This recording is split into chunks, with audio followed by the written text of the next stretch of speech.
বাবেরা নওজোয়ান তরুণেরা আল্লাহ নবী নূহ নবী দয়া নবী ওই বাচ্চা দুটোকে বারবার বোঝাতে লেগেছে। বাচ্চা দুটো কাঁদতে শুরু করলো, ইয়া রাসূলুল্লাহ হাবিবাল্লাহ আমাদেরকে পাঠিয়ে দেবেন না, আমরা আপনার সঙ্গে থাকতে চাই, আমরা জালিমদের মোকাবিলা করতে চাই। আল্লাহ নবী বললেন বাবা দেখছো না ওদের হাতে অস্ত্র রয়েছে, দেখছো না ওদের হাতে নেজা রয়েছে, বল্লম রয়েছে, তোমরা ছোট ছোট বাচ্চা কি করে পারবে? ওই বাচ্চা দুটো বলতে লেগেছে, ইয়া রাসূলুল্লাহ হাবিবাল্লাহ আপনার জন্য, দ্বীনের জন্য, সত্যের জন্য, হকের জন্য যদি শহীদ হয়ে যেতে পারি, কিয়ামতের দিনে আল্লাহ পাকের কাছে খুশি হয়ে নিজেদেরকে দাঁড় করাতে পারবো। এ যুবকেরা তিনাদের চিন্তা কেমন ছিল, তিনাদের আদর্শ কেমন ছিল, তারা অন্যায় বিরুদ্ধে থাকার জন্য নিজেদের জানকে কুরবান করার স্বপ্ন ছোট ছোট বাচ্চারাও দেখতো। এ যুবকেরা তরুণেরা এই সময় আল্লাহ নবী তাদের এই বাইনা দেখে, কান্না দেখে, দুই ভাইয়ের মধ্যে থেকে এক ভাইকে ইজাজত দিয়ে দিল, যাও তুমি এগিয়ে যাও, তোমাকে নাই নিয়ে নিলাম, এক ভাই মায়ের কোলে ফিরে যাও। ওই সময় ছোট ভাইটা কাঁদতে লেগেছে, কাঁদতে কাঁদতে হঠাৎ করে বলতে লাগলে, ইয়া রাসূলুল্লাহ হাবিবাল্লাহ লড়াইয়ের ময়দানে কে মাথায় বড় কে ছোট ওটা তো ব্যাপার নয়, লড়াইয়ের ময়দানে ক্ষমতা দরকার, কৌশল দরকার, বুদ্ধি দরকার, তাকত দরকার। ইয়া রাসূলুল্লাহ ইয়া হাবিবাল্লাহ আমার বড় ভাইয়ের থেকে আমার গায়ে ক্ষমতা বেশি।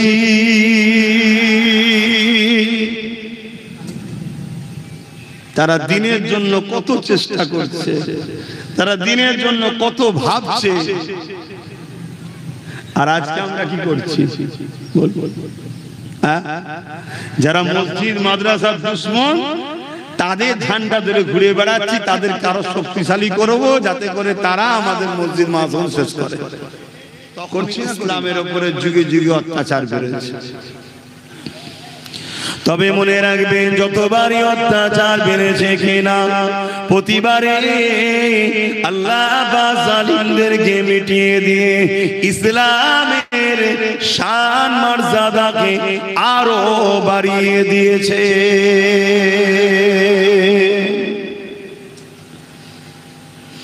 এ নওজোয়ান তরুণেরা, আমার নবী পাকের প্রেমিকেরা, এ রাসূলের দিওয়ানারা, আল্লাহ পাক তোমাকে আমাকে পরীক্ষা নেবে। তুমি আমি ইসলামের অনুসারী দাবি করছি, আল্লাহ তোমাকে আমাকে পরীক্ষা নেবে। যুগে যুগে ইসলামের বিরুদ্ধে সন্ত্রাসীরা লেগেছে, আমার রাসূলুল্লাহ সময় তো লেগেছে। আবু জেহেল আমার নবী পাককে কত কষ্ট দিয়েছে, আল্লাহ নবীর উপরে কত জুলুম করেছে। কি জন্য জুলুম করেছিল? আবু জেহেল ছিল গরিবদেরকে শোষণকারী, আর আমার নবী পাক আবু জেহেলের হাত থেকে গরিবদেরকে বাঁচাবার জন্য আন্দোলন করেছিলেন। আল্লাহ নবী গরিবদের পক্ষে কথা বলেছিলেন। আবু জেহেল ছিল নারীদেরকে শোষণকারী, আল্লাহ নবী নারীদের অধিকারের কথা বলেছিলেন। আল্লাহ নবী আবু জেহেল ছিল জমিনের উপরে ইনসাফ ইনসানিয়াতকে মিটিয়ে দিয়ে একটা অন্যায় সাম্রাজ্য তৈরি করেছিল, জুলুম আতঙ্কের সাম্রাজ্য তৈরি করেছিল। আল্লাহ নবী এই অন্যায় অত্যাচার জুলুমকে খতম করে দিয়ে নাই সত্য সাম্রাজ্য করার কথা বলেছিলেন। এই জন্য আল্লাহ নবীর বিরুদ্ধে আবু জেহেল লেগেছিল। আমার নবী পাক যখন সিজদায় পড়ে যেত, আবু জেহেল আমার নবী পাকের পিঠে 75 বার ঘুড়িকে চাপিয়ে দিত। আল্লাহ নবী কত কষ্ট পেয়েছে, নবী পাকের উপরে এত জুলুম হয়েছে। আল্লাহ নবীর পাকের হুজরা মোবারককে একদিন ঘিরে ফেলেছে 40 জন সৈন্য মিলে। আবু জেহেল লোক পাঠিয়েছে, 40 জন সৈন্য পাঠিয়েছে আবু জেহেল, যাও মুহাম্মদ রাসূলকে শহীদ করে দাও। কেন? আমার নবী ইনসাফের কথা বলছে, আবু জেহেলের অন্যায় সাম্রাজ্যের ক্ষতি হচ্ছে। আমার নবী গরিবের কথা বলছে, আবু জেহেলের লুটা ভয় হচ্ছে। আমার নবী ইনসানিয়াতের কথা বলছে, আবু জেহেলের বড় ভয় হচ্ছে। আমার নবী নারীদের হত্যা করা বন্ধ করার কথা বলছে, আবু জেহেলের বড় ভয় হচ্ছে। আমার নবী সাল্লাল্লাহু আলাইহি সাল্লাম মা বাপের অধিকারের সম্মানের কথা বলছে, আবু জেহেলের বড় ভয় হচ্ছে যে আমি যাদেরকে ভয় আতঙ্ক দেখিয়ে আমার দাস দাসী বানিয়ে রেখেছি, এরা আমার দাসত্ব ছেড়ে দিয়ে মুহাম্মদ রাসূলের দিকে যেন না চলে যায়। আজকেও পৃথিবী জুড়ে এটাই হচ্ছে, আজকেও পৃথিবীতে এটাই হচ্ছে। সে আমেরিকা হোক, ব্রিটেন হোক, ফ্রান্স হোক, আর আমার হিন্দুস্তানে হোক, একদল মানুষ ক্ষমতার জোরে গরিবদের ঘরে কৃতদাস দাসী বানিয়েছে। একদল লোক ক্ষমতার জোরে মানুষের উপরে জুলুম অত্যাচার স্টিম রোলার চালাচ্ছে।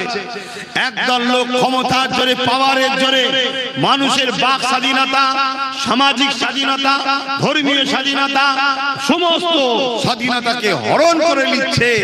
এরা দেখছে ইসলামের আলো যুগে যুগে অন্যায়কে মিটিয়ে ন্যায়কে প্রতিষ্ঠিত করে দিয়েছে।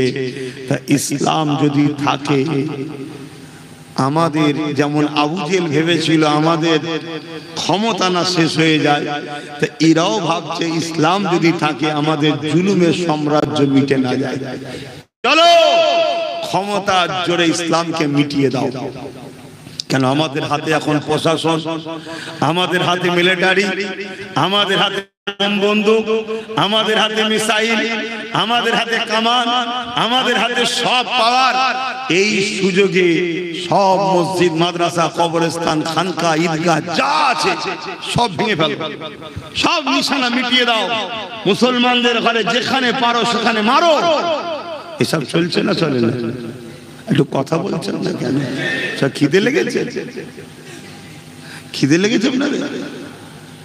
এদের উদ্দেশ্য এটা নতুন নয়।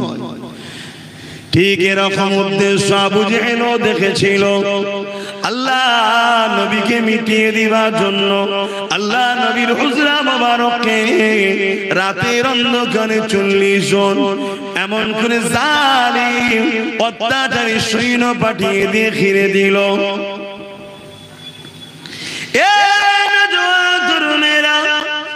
আল্লাহ নবী দয়া নবীকে আল্লাহ হুকুম করে দিলে নবী আমার ওই হিজরতের জন্য রওনা দিলেন। নবী আমার হিজরত করলেন তাদের সামনে দিয়ে।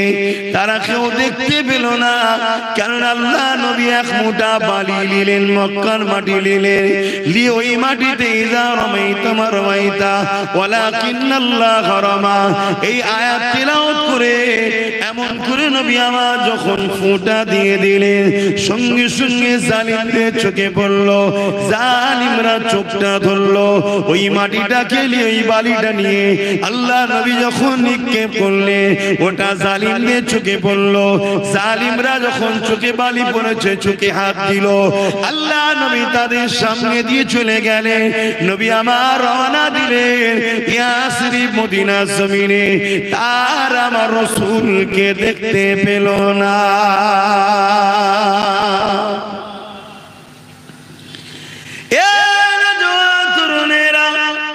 এই যে আজকে ইসলামের উপরে জুলুম, এই যে আজকে ইসলামকে মিটিয়ে দেওয়ার ষড়যন্ত্র, এই যে আজকে মসজিদ মাদ্রাসার বিরুদ্ধে ষড়যন্ত্র, এটা নতুন নয়, যুগে যুগে হয়েছে।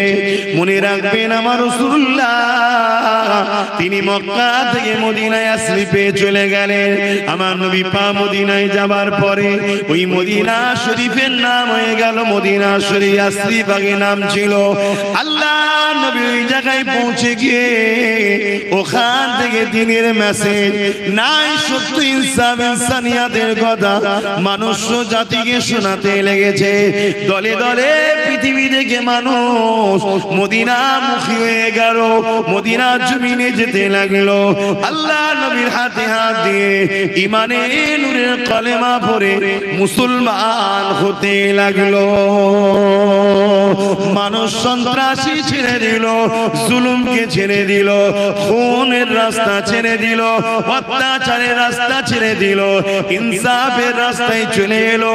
ইনসাফ ইনসানিয়াতের রাস্তায় চলে এলো, মনুষ্যত্বের রাস্তায় চলে এলো, মানবতার রাস্তায় চলে এলো। এই যুবকেরা, তরুণেরা, এই খবরটা মক্কার আবু জেহেলের গায়ে চলে গেল। মক্কার আবু জেহেল তখন রেগে ক্ষিপ্ত লাল হয়ে গেল যে মুহাম্মদ রাসূলকে তাড়িয়ে দিলাম। তিনি মদিনার জমিনে গিয়ে পৃথিবী থেকে মানুষ তিনার কাছে যায়, তিনি তিনাদেরকে ইনসাফের কথা শিখায়, ন্যায়ের কথা শিখায়, মানবতার কথা শিখায়, এক আল্লাহ এক সৃষ্টিকর্তার কথা শিখায়, তাওহীদের কথা শিখায়, গরিবের অধিকারের কথা শিখায়, এতিমের অধিকারের কথা শিখায়। আবু জেহেলের সহ্য হলো না, তাই 1000-এর উপরে সৈন্য নিয়ে মদিনা শরীফের উপরে হামলা করবে বলে আগিয়ে যেতে লাগলো। তাদের ইরাদা ছিল মদিনার উপরে হামলা করে মুহাম্মদ রাসূল ও তিনার অনুসারীগুলোকে সব শহীদ করে দেব, একটা কাউকে আর বাঁচিয়ে রাখবো না। শুনছেন তো? এটা যুগে যুগে চলছে। যেমন আজকে আমার দেশে সহ্য হচ্ছে না, মুসলমানদের চাকরি দিলাম না, মুসলমানদের শিক্ষা দিলাম না, মুসলমানদেরকে পজিশন দিলাম না, মুসলমানকে কোনো জায়গায় অধিকার দিলাম না, শুধুমাত্র ব্যবহার করলাম 77 বছর ধরে। এরপরও এদের ঠাট বাঁধ, গাড়ি বাড়ি, টাকা পয়সা, জমি জায়গা সহ্য হচ্ছে না সবার। কথা কি কষ্ট হচ্ছে নাকি আপনাদের? বাস্তবটা দেখুন না। এই গত পরশুদিন দেখলাম আমার ভারতবর্ষের কোন একটা জায়গায় 50 বছর ধরে বসবাস করছে। কত বছর? 50 বছর ধরে বসবাস করছে। কেউ লেবারি করে, কেউ ভ্যান চালায়, কেউ দিনমজুরি করে, কেউ কৃষকি করে, মেহনত করে করে 50 বছর ধরে তিল তিল করে অর্থ জমিয়ে তারা মসজিদ তৈরি করেছে, ঘর বানিয়েছে, মাদ্রাসা বানিয়েছে। বাপেরা, নওজওয়ানেরা, তরুণেরা, আবু জেহেল তাই চেয়েছিল মুহাম্মদ রাসূলকে মদিনার জমিনেও থাকতে দেব না, তার অনুসারীদেরকে থাকতে দেব না, তাদেরকে সব কতল করে দেব। এই জন্য 1000-এর উপরে সৈন্য নিয়ে মদিনার দিকে রওনা হয়ে যায়। আল্লাহ নবীর কাছে খবর চলে আসে, নবী পাক সাহাবা হুজুরকে নিলে, কে আছো বাবা, চলো মদিনার জমিনে ওদেরকে প্রবেশ করতে দেওয়া যাবে না। মদিনায় প্রবেশের আগে ওদেরকে রাস্তাতে ওদের সঙ্গে কথা বলতে হবে, ওদের সঙ্গে মীমাংসা করতে হবে, ওদের সঙ্গে সলে করতে হবে, ওদের সঙ্গে চুক্তি করতে হবে, ওদের সঙ্গে সন্ধি করতে হবে। কি ওরা চায়, কেন ওরা মদিনার উপরে হামলা করতে আসছে, চলো ওদেরকে যে একটু জিজ্ঞাসা করা যায়। এ যুবকেরা, তরুণেরা, আল্লাহ নবী রওনা দিয়ে দিলে নবী পাকের সাথে মাত্র 313 জন রওনা দিয়েছে। সম্পূর্ণ খালি হাতে লড়াই করতে কেউ খালি হাতে যায় না। নবী কি লড়াই করতে যাচ্ছে না মীমাংসা? জোরে বলো। ইসলাম মীমাংসা চায়। প্রত্যেকটা জায়গায় মানুষে মানুষের মতনৈক্য হতেই পারে, ইসলাম মীমাংসা চাই, ঝগড়া চাই না। আজ এত খুন হলো আমাদের বাচ্চারা বিভিন্ন জায়গায়, কখনো গোরক্ষক নামে, কখনো লাভ জিহাদের নামে, কখনো ধর্মীয় স্লোগানের নামে, কখনো বিভিন্ন দেশের সঙ্গে ট্যাগ জড়িয়ে দিয়ে হাজার হাজার নিরীহ মুসলিম ঘরের যুবকরা হত্যা হচ্ছে। আমরা তারপরও ঝগড়া চাই না, মীমাংসার দিকে এখনো আমরা চাই, ঠিক না বেঠিক? কিন্তু মনে রাখবেন, এই মীমাংসা করাবে কারা? আমাদের তো নেতৃত্ব নাই। মীমাংসা করাতে বলে লিডার দরকার, তোমাদের তো লিডার নাই। আমরা যাদেরকে লিডার মনে করি, কেউ টুপি দিয়ে ইফতারে বসে, কেউ ঘুমটা দিয়ে মসজিদে যায়, উভয় হলো মুনাফিক শয়তান। শুনছেন তো নাকি? গাদ্দার, গাদ্দার, চিটিং বাসর, শুধুমাত্র আমাদেরকে ধোকা দিয়ে যারা, আমরাও এদের খপ্পরে পড়ে ধোকা খাচ্ছি। তো দোষ তো আমাদেরও খুব একটা যে কম তা নয়, আমরাও তো হাড্ডা হাড্ডি দিয়ে পাল্লা দিয়ে ঠিকই চলছি। বদমাইশিতে আমাদেরও কম আছে নাকি? এখনো সময় আছে, বাচ্চাগুলোর কথা ভাবেন, সুধরে যান, পরিবর্তন হন। তা আমার রাসূল পাক সাল্লাল্লাহু আলাইহি ওয়াসাল্লাম যাচ্ছেন, 313 জন সাথে আছে, হুজুরের সাথে যাচ্ছে। আরে আমি সামান্য হুজুরের একটা জুতোর ধুলোর তলার গোলামও নয়। হুজুরের জুতোর তলায় যে ধুলো লেগেছে আমার দয়ার নবী, ওই ধুলোরও উপযুক্ত আমি নয়। আমি যদি কোনো জায়গায় বেরোই, কোনো জায়গায় যাই, আমার পিছনে যদি হাজার হাজার লোক থাকতে পারে, লোক যেতে পারে, তো হুজুর কোনো এক জায়গায় যাচ্ছে তো লোক থাকবে স্বাভাবিক, ঠিক না বেটি? তো হুজুরের সাহাবা যারা, তারা 313 জন হুজুরের সাথে যাচ্ছে। আর আবু জেহেল রাজ্যের সংখ্যা কত? 1000-এর উপরে। শুনছেন তো নাকি আপনারা? না, আমার পড়া কথাতে আপনাদের একটু ডিস্টার্ব হয়ে গেল। কি করব, মুসলমান তো প্যারালাইসিস রোগী টাইপের হয়ে গেছে।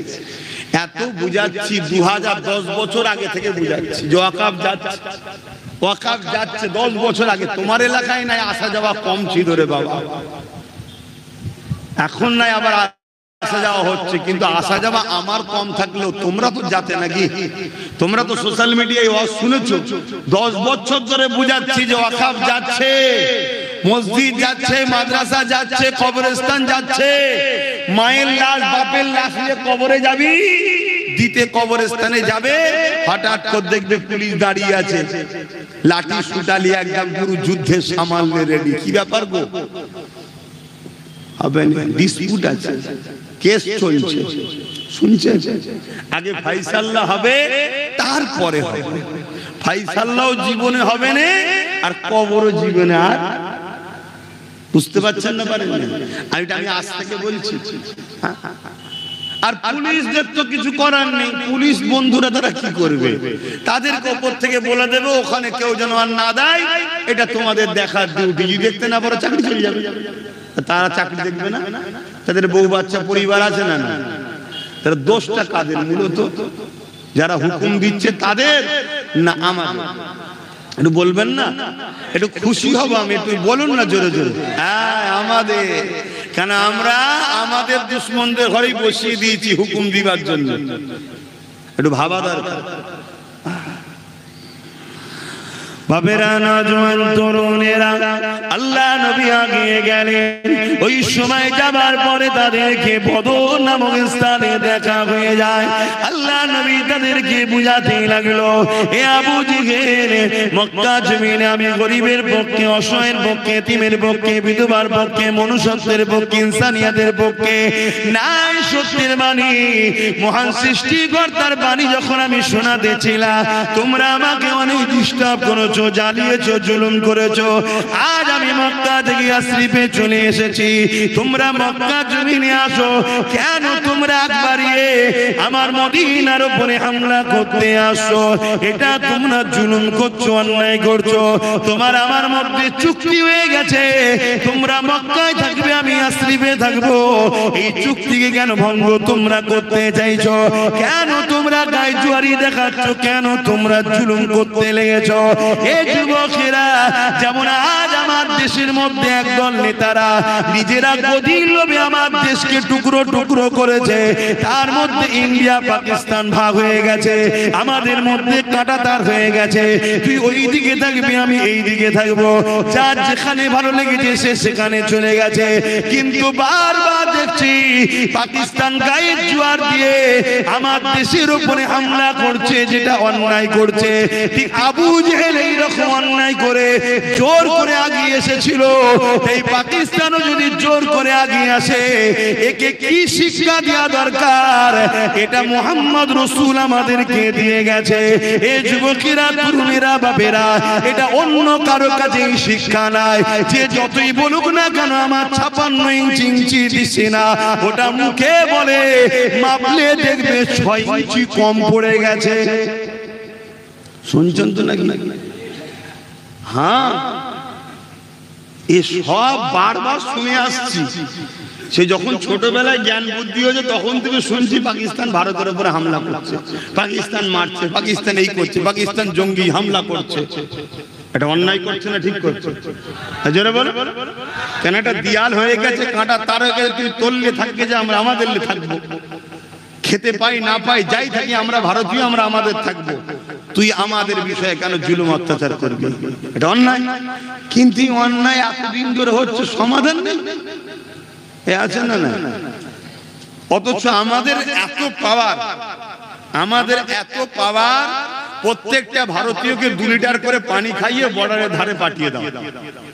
শুনছেন না? শুনেন, বেশি নয়, 2 লিটার করে পানি খাইয়ে আর বর্ডারের ধারে পাঠিয়ে দাও।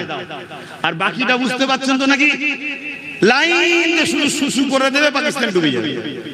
সেই পাকিস্তান বারবার জুলুম করছে, আর আমার দেশের গুলো কি করছে? ডাল কালা হ্যায়, কথা বোঝা যাচ্ছে না? না, হ্যাঁ, ধরুন আপনাদের বাড়ি, একটা গ্রামে একটা বাড়ি আছে, সেই বাড়িতে আপনি কাউকে পাহারাদার রেখেছেন, আর বারবার আপনার বাড়িতে চুরি হচ্ছে, বারবার চুরি হচ্ছে, বারবার, একবার হতে পারে, 2 বার হতে পারে, 3 বার ধরেন না, হয়ে গেল, বারবার চুরি হচ্ছে, তাহলে পাহারাদারের উপরে একটু ডাউট হতে পারে না? পারে না? এক কথা বলছেন না কেন? কিছু একটা ডাউট হচ্ছে। হ্যাঁ, কি গো, হচ্ছে না? হয়নি? সেই পুলওয়ামায় আমার সেনাবাহিনী গুলো মারা গেল, সমাধান হয়েছে? আবার রিসেন্ট একটা ঘটনা ঘটে গেল, সমাধান হবে মনে হয়? কিন্তু এখন আর কোনো অশান্তি হবে না। ঠিক কোনো ভোট এসে গেলে দেখবেন অশান্তি হলেও হতে পারে। এগুলো বুঝার ব্যাপার আছে। দেশটার জন্য ভাবা দরকার। এই দেশের কথা বলছি, কারো অসুবিধা হচ্ছে না তো? কেন, দেশকে ভালোবাসা, দেশের সার্বভৌমত্বকে নিরাপদে রাখা, এটার নামও ইসলাম। জোরে বলুন সুবহানাল্লাহ। আল্লাহ নবী যখন মক্কা থেকে ইয়াসরিফের দিকে চলে যাচ্ছিলেন, আল্লাহ নবী মক্কা দিকে বারবার তাকান আর চোখে পানি ফেলে কাঁদে। নবী আমার জবানে বলেন, এ মক্কা, তুমি আমার মাতৃভূমি, আমি মুহাম্মদ তোমাকে ভালোবাসি। নবী হলেন আমাদের জন্য মডেল। লাকাদ কানা লাকুম ফি রাসূলিল্লাহি উসওয়াতুন হাসানা। নবী পাক যখন মাতৃভূমির জন্য কেঁদেছে, তাহলে আমাদের উচিত হবে, আমাদের মাতৃভূমি হলো হিন্দুস্তান, এই হিন্দুস্তানের জন্য আমাদেরকে কাঁদা, এই হিন্দুস্তানের জন্য আমাদেরকে ভাবা, এই হিন্দুস্তানের নিরাপদের কথা ভাবা, এই হিন্দুস্তানবাসীর সঙ্গে ভালোবাসার সম্পর্ক রাখা, এই হিন্দুস্তানবাসীর নিরাপদের কথা ভাবা। এরও নাম হলো ইসলাম। যা ওদিকে যাচ্ছি না, আবু জেহেলকে নবী আমার বুঝাতে লাগলো, কিন্তু আবু জেহেল দেখতে লেগেছে মুহাম্মদ রাসূলের দিকে মাত্র 313 জন, এবং খালি হাতে রয়েছে, আমার দিকে 1000 রয়েছে, আমার হাতে অস্ত্র রয়েছে, আমরা তীর ধনুক নিয়ে ঘোড়ার পিঠে বসে রয়েছি। এই সুযোগটা কোনোভাবে ছাড়া যাবে না। এই সুযোগে মুহাম্মদ ও তার অনুসারীদিগকে কতল করে দিতে হবে। সে যতই ভালো কথা বলুক না কেন, তার কথা কোনোভাবে শোনা যাবে না। আল্লাহ নবী বারবার বোঝায়, আবু জেহেল বুঝতে চাইছে না। কেন বুঝতে চাইছে না? আবু জেহেলের ক্ষমতার উপরে অহংকার, আবু জেহেলের সৈন্যের উপরে অহংকার, আবু জেহেলের অস্ত্রের উপরে অহংকার। এই অহংকারে আবু জেহেল আমার রাসূলুল্লাহ 313 জনকে দেখে সে ভাবতে লেগেছে এই সুযোগটা কোনোভাবে হাতছাড়া করা যাবে না। এই যুবকেরা সে বলে উঠলো, হয় তোমরা আমাদের দিকে ফিরে আসো, আমরা যা বলবো আমাদের নেতৃত্ব মেনে নাও, আর না হয় আমাদের সঙ্গে যুদ্ধের মোকাবেলায় তৈরি হয়ে যাও। আল্লাহ নবী বললেন, এ বাবা সাহাবারা, অন্যায় তো করা যাবে না, অন্যায়কারীদের সঙ্গে মিশা যাবে না, জুলুম করা যাবে না, জালিমদের সঙ্গে মিশা যাবে না, যারা নারীদেরকে অধিকার হরণ করেছে তাদের সঙ্গে মিশা যাবে না, যারা বাচ্চা বাচ্চা ছেলেদের ঘরে নকল খোদাকে খুশি করার জন্য বলি দেয়, জবাই করে, তাদের সঙ্গে মিশা যাবে না। এই আবু জেহেল, উতবা, সাইবা, এই অত্যাচারীদের সঙ্গে মিশা যাবে না। তারা যখন মোকাবেলা করতে চাইছে, বাবা সাহাবারা তোমরা প্রস্তুত হও।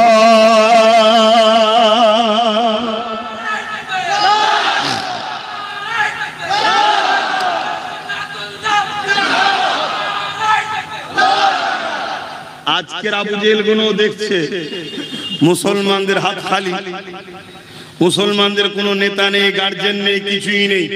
শুনছেন তো নাকি? এই সুযোগ ছাড়া যাবে না। আমরা কিন্তু আজকের আবু জেহেলদেরও বুঝাবো, মীমাংসা চাই, মীমাংসা চাই। কি বুঝাবো না এই বুঝাচ্ছি না বুঝাই না, এতদিন ধরে উলামারা বুঝাচ্ছে না বুঝাই না, এতদিন ধরে বুঝানো চলছে। যদি আজকের আবু জেহেলরা মনে করে যে না, হয় আমাদের মতো তোমরা আমাদের দাসত্ব মেনে নাও, আমি ফেরাউন হব, নমরুদ হব, সাদ্দাত হব, আমি যা করব তাই মেনে নাও, আমরা জুলুম করব, অত্যাচার করব, নারী দেহ শোষণ করব, খুন করব, দাঙ্গা করব, যাই করব, তোমরা আমাদের বিরোধী করতে পারবে না, আমাদের দলদাস হয়েই থাকতে হবে, আর নচেত তোমাদের ঘরে এভাবে মরতেই হবে। তাহলে আমাদের ঘরেও হুজুরের দেখানো রাস্তাতে প্রতিষ্ঠিত হওয়ার, প্রস্তুত হওয়ার দরকার আছে না নাই? জোরে বলুন।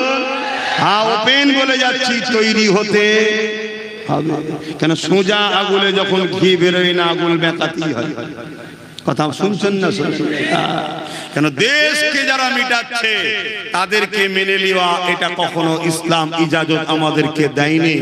অতএব দেশকে বাঁচানো যেমন আমাদের দায়িত্ব ইমানি, ঠিক তেমনি নিজেদের জানমাল এবং দেশের গরিব সমাজ, অসহায়, লাঞ্ছিত, বঞ্চিত সর্ব সমাজের মানুষকে বাঁচানোর দায়িত্ব ইমানি আল্লাহ আমাদেরকে দিয়েছেন না দেয়?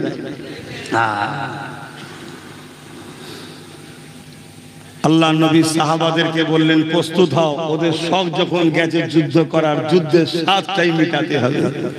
তাহলে ইসলামের যুদ্ধ জান বাঁচাবার জন্য, ডিফেন্সের জন্য ফরজ। শুনছেন তো নাকি? কিন্তু আগ বেরিয়ে করা চলবে না, জুলুম করা চলবে না। রাসূল তাদের সঙ্গে যুদ্ধ করতে যায় না, বুঝাতে গেছে, কিন্তু তারা এই সুযোগটাকে ফায়দা নিয়েছে। সংখ্যা কম, খালি হাত, এই সুযোগে লাও। দুটো অপশন দিয়েছে, হয় জুলুমের দিকে আসো, সন্ত্রাসীর দিকে আসো, অত্যাচারের দিকে আসো, আর না হয় যুদ্ধের জন্য তৈরি হও। শুনছেন তো? ঠিক তেমনি আজ যদি আপনার সামনে কেউ অফার দেয় যে আমার জুলুম, আমার অত্যাচার, আমরা দেশকে শেষ করব, দেশকে বিক্রি করব, হয় আমাদের দিকে চলে আসো, আর না হয় আমাদের অত্যাচারের হাত থেকে বাঁচার জন্য তৈরি হও। তাহলে আমরা কি গাদ্দারদের সঙ্গে মিশে যাব? এই জোরে বলুন। আমরা অন্যায়ের বিরুদ্ধে লড়াই করব, ঠিক না বেটি? আজ যদি কেউ বলে তিলক তোমার মতো আরো বেটি রেপ হবে, বিরোধী করা যাবে না। আমরা তাদেরকে ওপেন চ্যালেঞ্জ দিচ্ছি, তোমাদের সঙ্গে যুদ্ধ পর্যন্ত করতে রাজি আছি, কিন্তু আমরা তিলক তোমার মতো কোন বোনের উপরে জুলুম হোক এর পক্ষে আমরা যেতে রাজি নয়। কেন? জুলুমের পক্ষে যাওয়া হারাম, জুলুম করা যেমন হারাম, জুলুমের পক্ষপাতিত্ব করাও হারাম। আর জালিমের সাথে আল্লাহ নেই, মজলুমের সাথে আল্লাহ আছে। জোরে বলুন সুবহানাল্লাহ। হতে পারে সে অন্য ধর্মের, হতে পারে তার ধর্ম আলাদা, কিন্তু মনে রাখবেন আমাকেও যিনি সৃষ্টি করেছেন, তাদেরকেও তিনি সৃষ্টি করেছেন, তোমাদেরকেও তিনি সৃষ্টি করেছেন। অতএব সৃষ্টিকর্তা সৃষ্টির উপরে জুলুম হলে তার প্রতিবাদ করতে হয়। জুলুম জালিমদের সাথ দিবার নাম ইসলাম নয়। কথা মাথায় ঢুকছে তো নাকি? তাহলে আমরা তো সবাই বলছি ইসলামের অনুসারী, হাকিকাতে আমরা কি ইসলামের অনুসারী হতে পারছি? এজন্যই তো মার খাচ্ছি। কেন? আমার জানা মতে মুমিনের হিফাজতের দায়িত্ব স্বয়ং আল্লাহ নেয়। জোরে বলুন সুবহানাল্লাহ। আবেরা নওজোয়ান তরুণেরা, আল্লাহ নবী যখন সাহাবা হুজুরদিগকে বললেন বাবারা প্রস্তুত নাও বাবা, সাহাবা হুজুররা বলতে লাগলেন ইয়া রাসূলুল্লাহ, হাবিবাল্লাহ, আবু জেহেল বাহিনীর সংখ্যা 1000, আমাদের সংখ্যা 313 জন। ইয়া রাসূলুল্লাহ, হাবিবাল্লাহ, আবু জেহেলদের হাতে অস্ত্র রয়েছে, তরোয়াল রয়েছে, ঢাল রয়েছে, ওরা গাদা খচ্চর উটের পিছনে পিঠে বসে আছে। ইয়া রাসূলুল্লাহ, হাবিবাল্লাহ, আমরা খালি হাতে খালি পায়ে এসেছি। ইয়া রাসূলুল্লাহ, হাবিবাল্লাহ, আবার 400 কম বেশি কিলোমিটার হেঁটে এসেছি। ইয়া রাসূলুল্লাহ, হাবিবাল্লাহ, এই জায়গাতে আমরা কি করে ওদের মোকাবেলা করব? কি দিয়ে করব? এ যুবকেরা, আল্লাহ নবী বললেন বাবারা বিসমিল্লাহ বলে খাজুরের ডাল গুলো উঠিয়ে না। তরোয়ালের বিরুদ্ধে খাজুরের ডাল, তীরের বিরুদ্ধে খাজুরের ডাল, বল্লমের বিরুদ্ধে খাজুরের ডাল, ঢালের বিরুদ্ধে খাজুরের ডাল, 1000-এর বিরুদ্ধে 313 জন। ভেবে দেখছেন যুদ্ধের ফাইসাল্লা কোন দিকে যেতে পারে? স্বাভাবিক তরোয়াল বাহিনী জিতবে, তাই তো নাকি? মনে রাখবেন ইতিহাস কি বলছে শোনেন। 1000 হতে পারে, অস্ত্র থাকতে পারে, তীর বল্লম ঘোড়া থাকতে পারে, কিন্তু তারা ছিল জালিম। জালিমের সাথে আল্লাহ নাই, স্রষ্টা নাই। 313 জন যারা ছিল, ইনাদের হাতে কিছু না থাকতে পারে, খাজুরের ডাল থাকতে পারে, কিন্তু ইনাদের সাথে স্বয়ং আল্লাহ পাক রয়েছে। হে যুবকেরা, তরুণেরা, বাপেরা, বিসমিল্লাহ বলে খাজুরের ডাল সাহাবারা তুলে নিলে, আল্লাহ নবী কাতার দিতে লাগলে। কাতার দাও, কাতার দাও, যুদ্ধে রণকৌশল করার জন্য সেনা প্রধান যিনি হবে, সেনাদেরকে কাতার ঠিক করবে।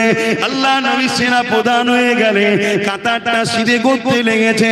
এই কাতার দেখতে দেখতে দেখা যায় ওই কাতারের মধ্যে দুটো ছোট ছোট বাচ্চা রয়েছে, তারাও দাঁড়িয়ে রয়েছে।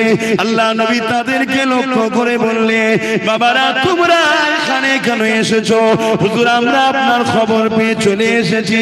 আল্লাহ নবী বললেন, বাবা এখানে জালিমরা মীমাংসাতে নাই, তারা আমাদের উপরে হত্যালীলা চালাতে চাইছে, তারা আমাদেরকে কতল করতে চাইছে, তারা আমাদেরকে খুন করতে চাইছে, তারা আমাদের উপরে হামলা করতে চাইছে। এ বাবা ছেলেরা, তোমরা ছোট ছোট দুটো বাচ্চা এই ময়দানে তোমরা দেখুনি বাবা, কার মায়ের কোন সন্তান, মায়ের কাছে তোমরা ফিরে চলে যাও বাবা। ওই বাচ্চা দুটো বলতে লেগেছে, ইয়া রাসূলুল্লাহ, হাবিবাল্লাহ, আমাদেরকে পাঠিয়ে দেবেন না, আমরা বড় আশা করে এসেছি, আপনার সাথেই থাকবো, মীমাংসা হলো আপনার সাথে থাকবো।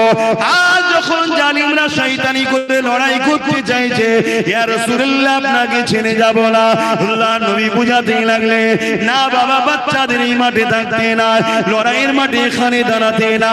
এ যুবকেরা শুনে রেখে দাও, ইসলাম শিক্ষা দিয়েছে যদি তোমাদের উপরে কেউ জুলুম করতে আসে, ওই জুলুম গোষ্ঠীর মধ্যে যদি লড়াই হতে হতে কোনো বাচ্চা তোমাদের সামনে পড়ে যায়, আল্লাহ নবী বলছে ওই বাচ্চাটা দুশমনের বাচ্চা হতে পারে, তথাপি ওর উপরে আঘাত করা যাবে না। যদি তুমি ওর উপরে আঘাত করো তাহলে তুমিও জালিম হয়ে গেলে, তাহলে তুমিও জাহান্নামী হবে। তোমার নজরের মধ্যে দুশমন বাহিনীর মধ্যে কোন নারী সামনে চলে আসলো, আল্লাহ নবী জানিয়ে দিচ্ছে ওই নারীর উপরে তুমি আঘাত করতে পারবে না। এ যুবকেরা, দুশমন বাহিনীর মধ্যে কোন বয়স্ক বুড়ো বুজুর্গ চলে আসলো, যে তোমার দুশমন বাহিনীর মধ্যে থেকে এসেছে, আল্লাহ নবী বলছেন তার উপর হামলা করতে পারবে না, কেননা ইসলাম কমজোর দুর্বলদের উপরে আঘাত দেওয়া হারাম ঘোষণা দিয়েছে। শুনছেন? সব সময় ইসলাম বীরত্বের পরিচয় দিয়েছে। যদি লড়াই করতে হয়, তোমার বিরোধী পার্টি যারা দুশমন তোমার উপরে হামলা করতে এসেছে, তাদের যুবক জন, তাদের বিরুদ্ধে তোমরা বীরের মতো লড়াই করো। উদ্দেশ্য কি? অন্যায়কে খতম করার জন্য, ন্যায়কে প্রতিষ্ঠিত করার জন্য। কিন্তু তুমি তাকে সলে করার চেষ্টা একবার নয় একাধিকবার করো, মীমাংসা করার চেষ্টা একবার নয় একাধিকবার করো। যদি কোনো কারণে তারা মানতে না চায়, তারা যদি তোমাদের উপরে অস্ত্রের আঘাত দিয়ে যুদ্ধের জন্য প্রস্তুত হয়, তখন তোমরা নিজেদের জান ও নিজেদের পরিবার, নিজেদের মাতৃভূমি, নিজেদের এলাকা নিরাপত্তার জন্য তখন তোমাকে ডিফেন্স করতেই হবে। এই যে বারবার আমেরিকা কি বলে, পাকিস্তান আমাদের উপরে হামলা করছে, আমার